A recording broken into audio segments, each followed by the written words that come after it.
Welcome to Tony at 12. I'm Tony LeBlanc, and today I'm in conversation with Pierre Tran, who is a British journalist based in Paris and is an expert on global military matters. Pierre, good to see you. Hi, It's been over good a to see you, year. Tony. It's been over a year, and I apologise. And during that period, you know, we're 15 months on since the last interview, and the world appears to be more unsafe. What do you think? Loads of tension, lots of conflict.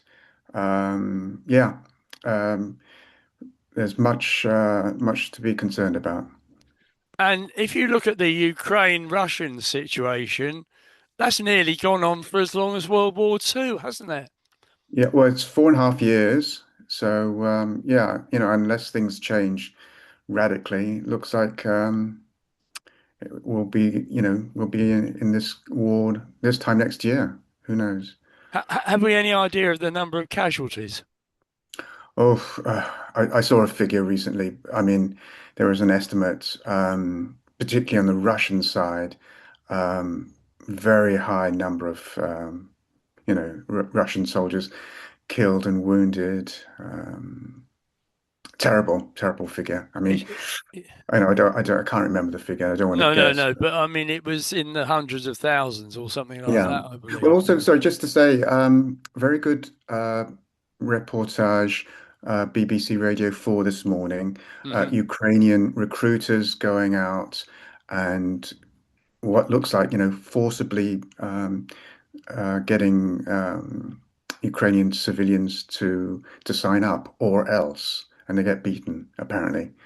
And then the recruiters are now being um, beaten up by Ukrainian civilians who don't want to join, the ranks. So we've It's a almost got a civil war going on within the well, country. there's division Hmm. in I've never society. heard of that before. I've Yeah, heard of press gangs in the old Royal Navy many, many years ago, but to actually get to that point seems quite desperate, doesn't it?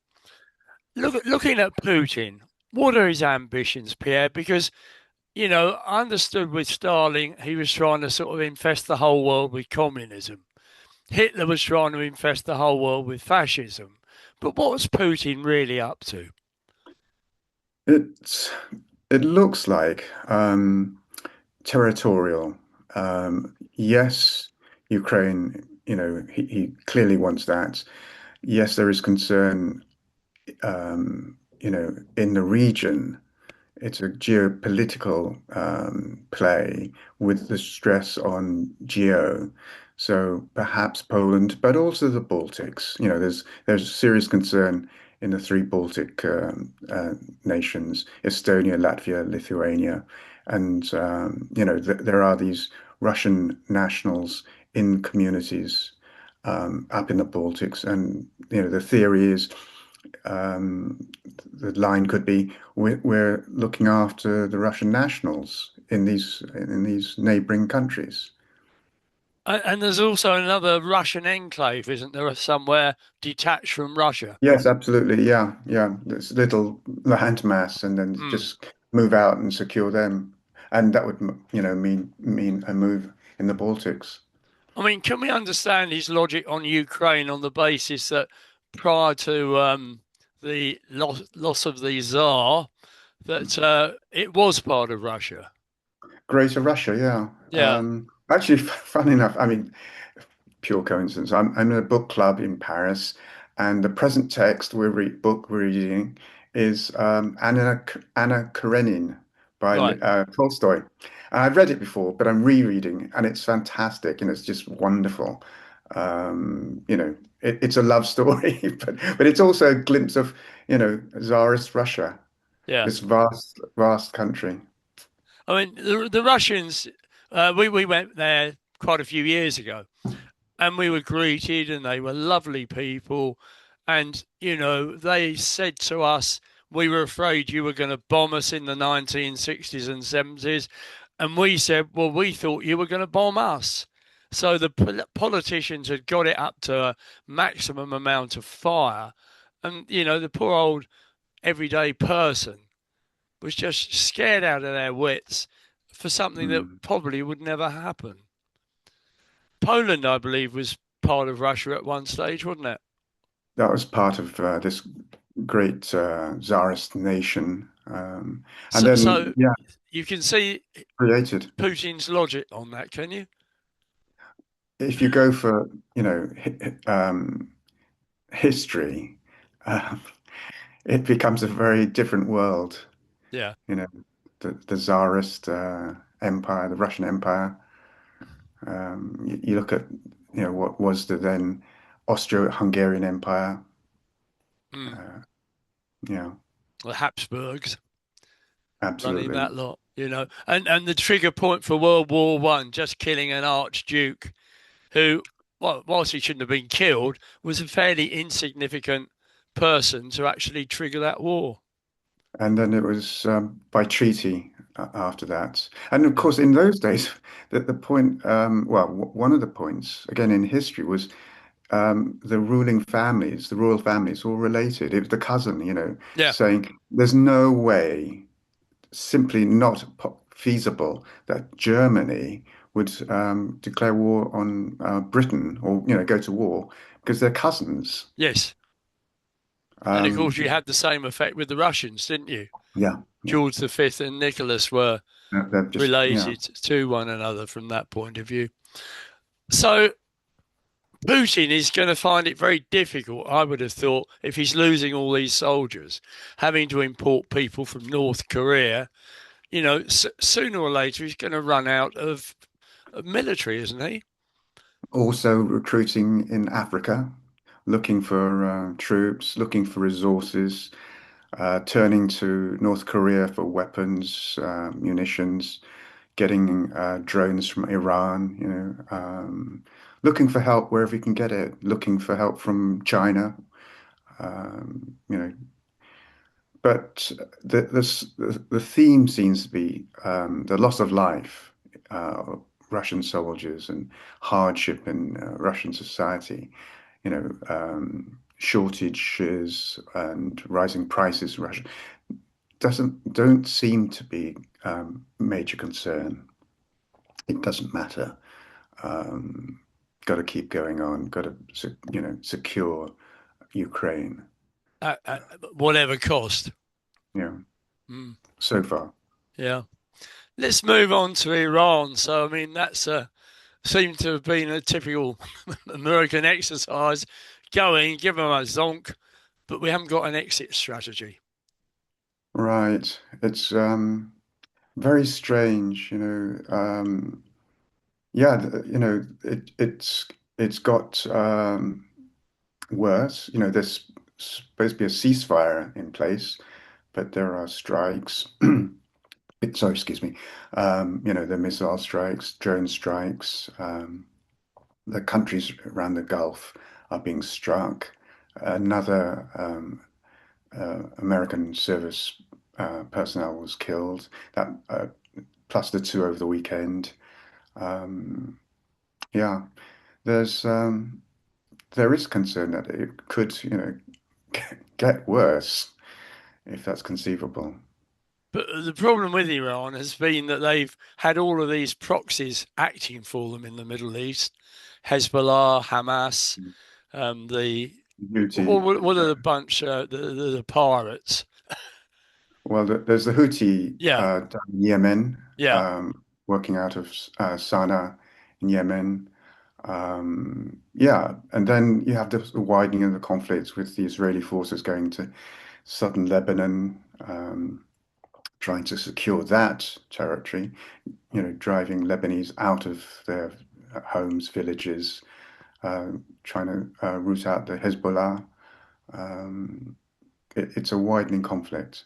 It has widened. Now, you know a lot about weapons, Pierre. So that bomb that killed the Ayatollah, was that anything special in terms of its ability to go through all that concrete? Well, I think it's impressive is the intelligence to know where he would be and to strike. Yes, there is the bomb or the missile, the ordnance, the so-called weapon, but the, what impresses is that kind of hit. Also, I mean, I think his family were killed as well. Yeah. It wasn't just him. So that's a so-called precision strike. Yes, it took out the head of state or the head of that nation, and his son has stepped up and hasn't been seen, but there is a son. But you know, weapons, yeah, they can strike, but um, Iranian nation still in conflict.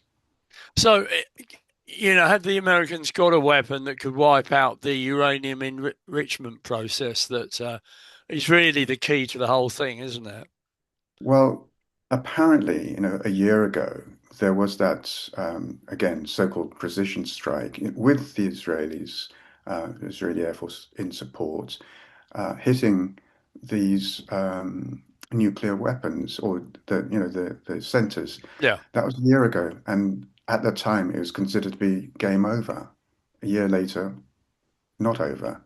So those nuclear workshops, those sites still there, beyond the reach. There's an interesting photo, actually. I think it's a BBC website this morning showing this nuclear site in Iran, looking safe and sound. So it's not looking good that, that the US forces have the means to hit those. If Iran did have a nuclear device, do you think they would use it? Are they that, radical? Hard to say, but that earlier agreement, the nuclear agreement reached with the Obama administration, um, did limit the use of enriched uranium for weapons. It was um, it was all about Iran having a civil uh, energy nuclear Yeah. program. Yeah. Um, and that was in place, and then it got scrapped, thrown out by the latest administration. Um, so there was a time when Iran had agreed to civil use. Now, who knows? All bets are off. Yeah, well, There's that's a right. Start again, conflict. sort of thing. I have to say that I was very upset that we didn't even have a sufficient naval resort to defend Cyprus. That really is, Yeah, dreadful, isn't it? it got widely picked up. It's a daring class um, air defense destroyer. It's kind of top of the line, Type 45. It was the HMS Dragon, Yeah. um, and it was late, slow getting out there, out to Cyprus, and the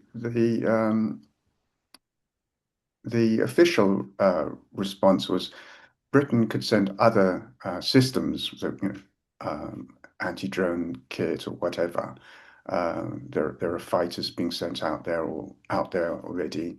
Um, don't get lost in, on one warship. But you have to say, um, it looked bad. Mm. That the French Navy could sail an aircraft carrier which was back then on a joint NATO exercise it was at that time up in Sweden, could sail in that aircraft carrier down on the, to the Eastern Med, just at the drop of a hat. Mm. And the UK's got these two very expensive aircraft carriers, one of which seems to be out of action most of the time, the other one's unreliable. How do we get it so wrong? Yeah, sorry, just switching off. Um, yeah, well, it's all about maintenance. There are concerns about whether the frigates can be sailed out, whether even the attack submarines, can they be um, you know maintained and Sorry, beg pardon. Um, yeah, it's it's about a wider look at the services. Um, yeah, there's a need for maintenance. There's even a shortage of personnel. Can the services there's a contract out to recruit personnel, Yeah, and they're missing the targets. yeah. You know, there's a commercial contract. Without the personnel, without the kit, there's a shortage of availability. You mentioned the French aircraft carrier just now. What's this? Obviously the French Navy is considerably larger than the UK one at the moment. Is that right?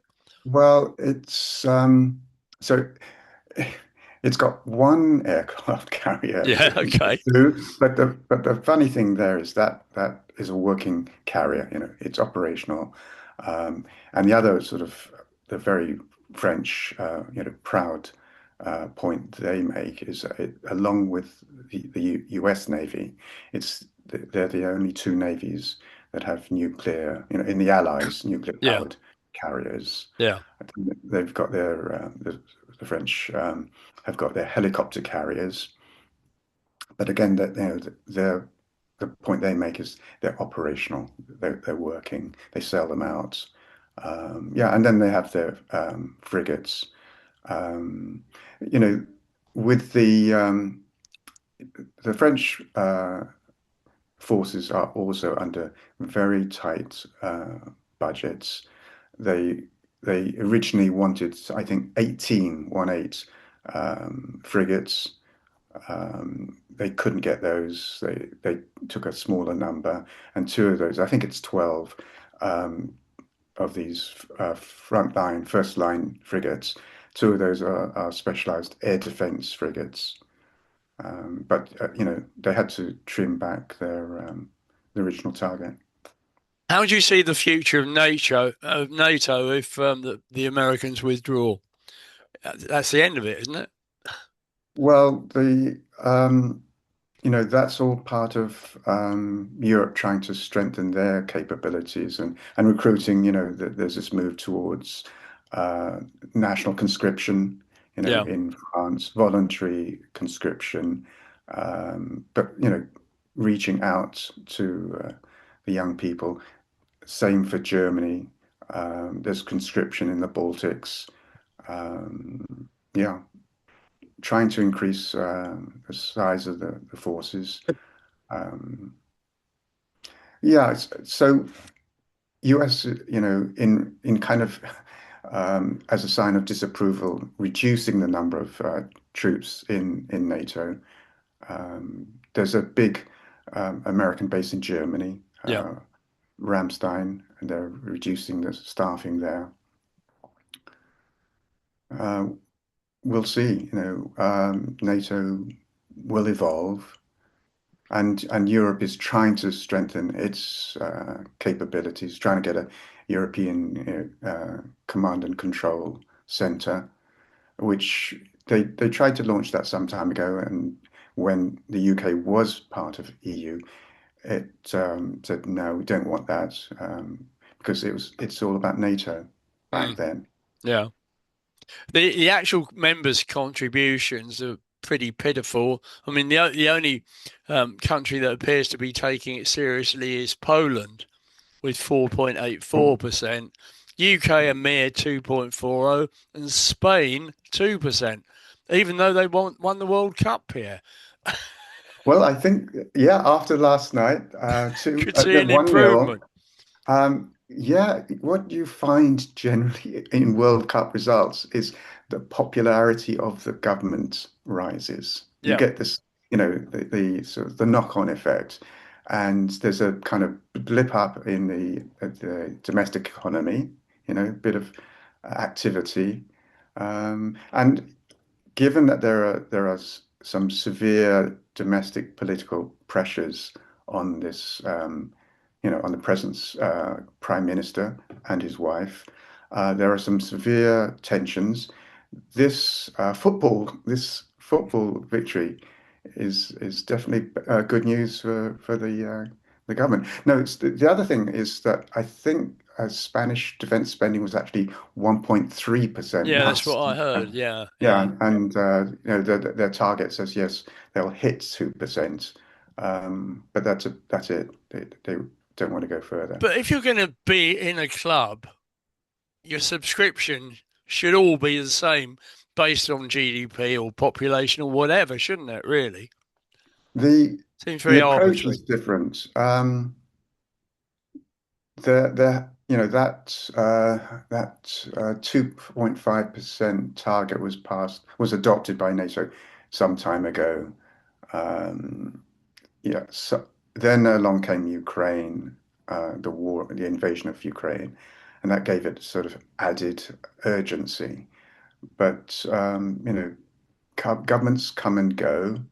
That they stick to their policies. They say social spending, education, health are important factors as well. If there is increased military spending, there might well be cuts elsewhere or increased taxes, how to fund that spending. So these are things which governments, they're elected, they have to consider, and they go to the people.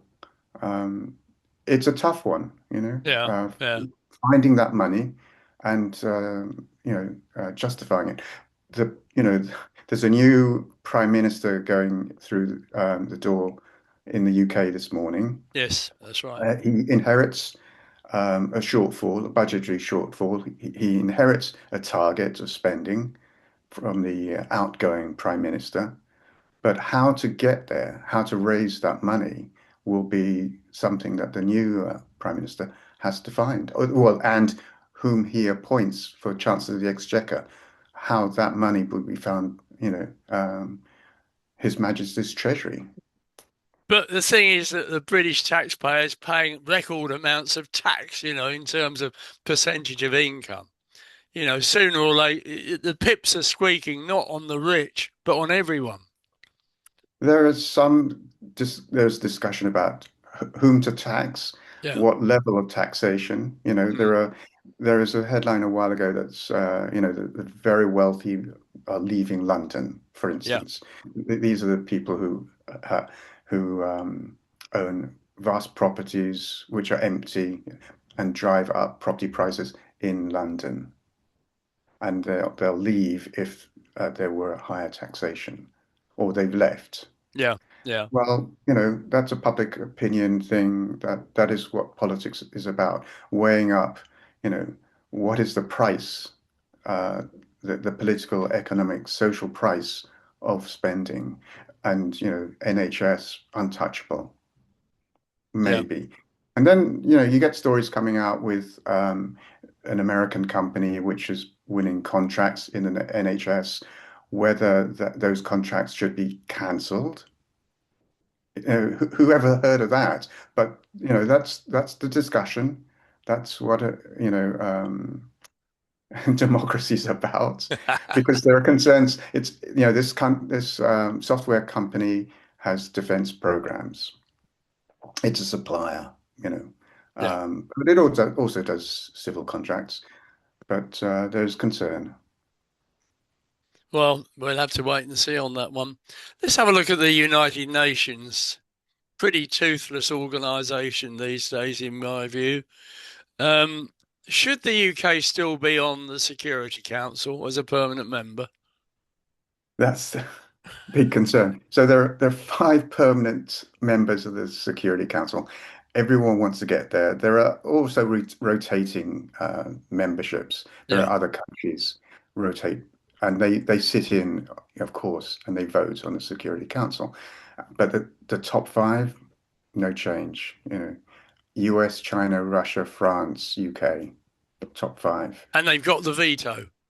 They have the veto, and so motions are brought up, and yeah, there's that veto. And so is the UN useful? Maybe not, operationally in terms of as a military, but as a diplomatic device, unbeatable. that amendment, that resolution, the energy, the diplomatic investment that Yeah. goes into the UN. It may So be we're not going to scrap public it. relations. Well, well, one of the things I think the US government did, for instance, was they cut funding for their contribution to the UN. They've got, see, for instance, there's a UN ambassador, sorry, a US ambassador to actually the OECD Yeah. in Paris, and that is a separate position from the US ambassador Yes. to Yeah. France. Um, and, part of that sort of um, rollback was no funding for OECD. Mm. Mm. But they still actually, one of the things that Obama did when he came back in his first administration was staff up the US embassy to the OECD, reaching out. Interesting stuff. The Chagos Islands, that seems to be a major mistake. Very controversial. There was a deal, then there wasn't a deal. There was a settlement, a handover of power agreed by the government of the day, and then it had to be cleared with the US government, the US administration, and there was resistance there, so everything is suspended. So And the poor old it's not clear. Chagosians, That, who decided to invade their country, they're got making a their statement. marching orders. That's dreadful. Yeah, yeah. I mean, it's very important, isn't it? Because you've got the South China Sea, you've got Taiwan as an issue. You need to It, have a it's base there, don't you? It's a base. It's so strategic, in the middle of nowhere. Yeah, You can refuel, stop over, then fly on. It's all part of this, projection of power, yeah. and to have that access, you know, yeah. Interesting stuff. Um, we've briefly went on talked about the possibility of a European army. You think that's probably on hold at this stage? Well, the European army is still an idea. Um, there are attempts to build European arms industry, which is Yeah, one thing, and then yeah, there's the European Army, and that's been a target for some time, never hit. With Ukraine, there was a kind of a renewed political energy yeah, to get some sort of European force. France has been a long time sort of supporter of the idea. And, back in the 50s, actually, there was a plan, or the idea was thrown up, French-German army, a European force.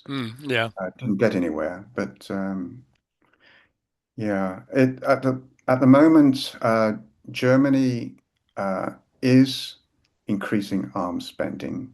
They've voted through an amendment to the German constitution, which is post-war a pacifist constitution. They've rewritten that, and they've said they can, as a very small c conservative economy, they now mandate borrowing, yeah, debt, state yeah, debt to yeah, fund arms spending. That's how radical it is. yeah, yeah, yeah, Um, so yeah, Germany wants to increase the size of their armed forces, increase the size of their 100 billion euros on arms spending in debt. Some of it funded by loans, government debt. Yeah, and then France, just adopted a midterm revised multi-year military budget, increased 36 billion euros, but still wow, very, very tight. yeah, yeah, 136 billion dollars, sorry, euros, between 2024 and 2030. So we'll You you're an acknowledged expert on this question of defence and everything. If you go for modern warfare, do you actually need an army? I mean, can you just work on the basis of intercontinental ballistic missiles and drones? It was interesting to see one of the concerns on that Gulf, the war in the Gulf against Iran, the US and Iran. The airstrikes took place. There were missile strikes, all kinds of strikes, launched from Yeah, submarines, aircraft, you name it, every kind of airstrike. And in there, um, there was discussion and concern over US Marines being readied, yeah, put on ships, uh, w- although at the same time there is this, kind of article of faith, there will be no, repeat, no boots on the ground. That was, if you like, one of the lessons learned from the Vietnam War for yeah. US. But here we were, Marines getting ready or put on board ships, readying aircraft carriers, and discussion of maybe seizing a strategic Iranian oil site on an island, and that might require troops. Didn't happen, but the discussion doesn't go away. So And in your view, any warfare still requires soldiers. there's still there's still discussion of that. That if you talk to the French uh, generals, they'll say yes, of course, that there are all these strikes, but don't forget boots on the ground Yeah, as a capability. yeah. So it's for the foreseeable future, it's Yeah, going to be a but hugely necessity. controversial. Very, Yeah. absolutely right. You got it right. It's sensitive. Um, What yeah, about the European fighter project for the various air forces? yeah, um, yeah. See, you were asking about Europe. Whither Europe before. So there was a plan for uh, future combat air system. It was going to be French, German, and Spanish. Right, The leaders were the French and Germans. Within this program, there was going to be the new generation fighter, NGF, because let's not forget, Future Combat Air System is a broad program, but the key part is the new generation fighter. Well, right, that didn't happen. It's not going to happen. There was an industrial dispute, two companies unable to reach common ground. The governments can't force the companies to do what they want. There is no longer this NGF, no fighter. So the question now is, where does France go? Where does Germany go? For the next yeah, fighter, and lots of discussion. Will it join this um, global combat air program? That's Britain, Italy, and Japan. GCAP. yeah. Will it join Saab, the Swedish? Um, you know, that's I'm talking with there. That's where will Germany go? France, not clear either. So it's all in abeyance at this stage, and Looking very hard, for a yeah, partner.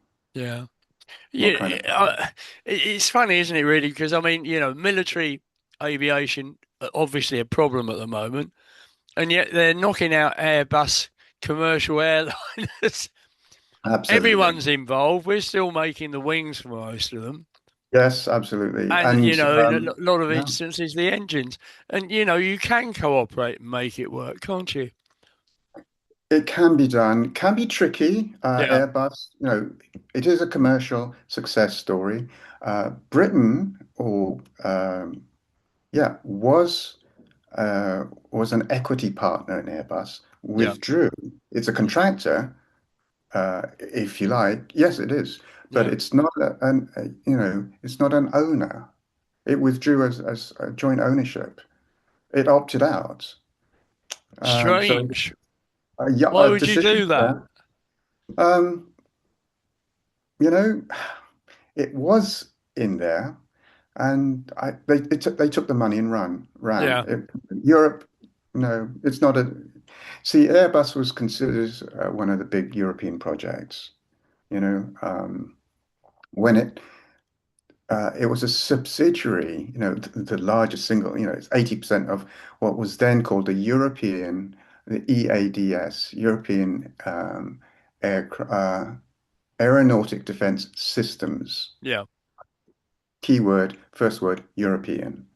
And then, well, over time, they rebadged it, they renamed it, and it's just Airbus, Yeah. right? But it's still, but 80% of sales of that is Airbus. That's why they changed the name. And then maybe 20% or so in military kit. That's how big Airbus is, Yes, that's and right. it's a competitor to Boeing, Yeah. those two. And Farnborough, first thing is it's Airbus Boeing, you know. It's an incredible story, but there we are. Pierre, I'm sorry to have to say we've run out of time. As ever, it's been most enjoyable having a chat, trying to Great. put the world to rights. I've got a feeling in a year's time we'll be having a similar conversation. Very complicated. Lots of Yeah, factors, many. yeah. Anyway, All right. really appreciate your time. You take care, Pleasure. and Yeah. till the next time. Thank you. Okay. Bye.